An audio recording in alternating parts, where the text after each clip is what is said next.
Hello Reloaders! Welcome to part 4 of the What's New in Firmware version 2.4.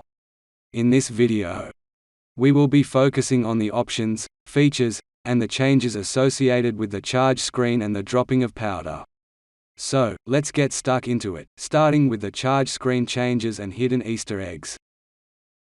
The first change is the addition of the firmware version number at the bottom of the screen.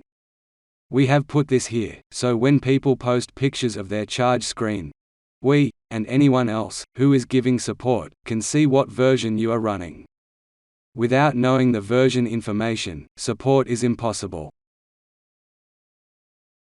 Moving up the screen, we can see that two of the buttons now have the hold-in function indicator dots. Firstly, the menu button hold-in function. Pressing and holding this, for around a second, will take you directly to either the powder menu, or the pre-set menu screen, depending on what is currently selected. In this case it's the preset menu. Now for the auto hold-in function. Holding this in for around a second, will take you directly to the mode screen. This was a request from a user, and can be useful, when using the ladder mode. While we are dealing with the auto button, a new function has been added, where if the super trickler has not dropped a charge within 15 minutes, the auto button will automatically turn off. Moving up the screen, we come to the scholar's hat.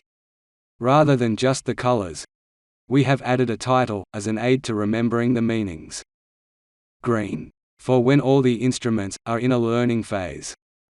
Blue, for when only some of the instruments are in the learning phase.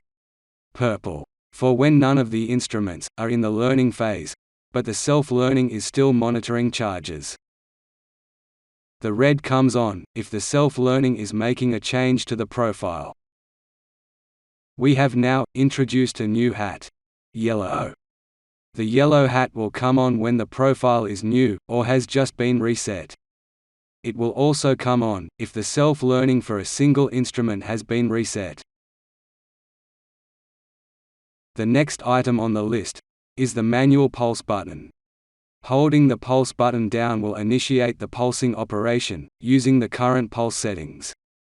The operation stops when the button is released.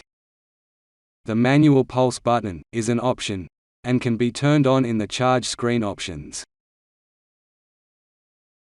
Now onto the Easter eggs.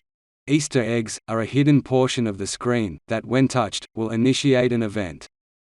You are probably already aware that touching the setpoint will bring up the setpoint entry screen. When the video started, the second thing we showed was that holding down the menu button would take you directly to the powder or preset screen. Well, to speed things up, we have also added this feature as an Easter egg, activated instantly by touching this region. The last feature regarding the charge is the charge weight drift monitoring. For 5 seconds after the powder drop is finished, the system will now monitor the weight, looking for any change outside of the tolerance. Should the weight drift too far, the work light will begin flashing red and green to indicate a drift was detected. From this point it's up to the operator to accept or reject the charge. The drift only monitors for 5 seconds. Because outside of this time frame, the most likely cause of the change is scale drift. And this is no longer indicative of the actual weight. The common causes of drift are: after the charge, a few kernels have fallen into the cup. Or most likely the final stabilization time is too short. This is especially likely with large extruded kernels that have much resonance, and it takes a longer time for the scale to obtain a stable reading. Well, I hope this video has helped you to gain some good knowledge on the changes in relation to the charge screen and systems. Part 5 will be the final video, where we will just be looking at a few odds and ends to complete the What's New in the version 2.4 series.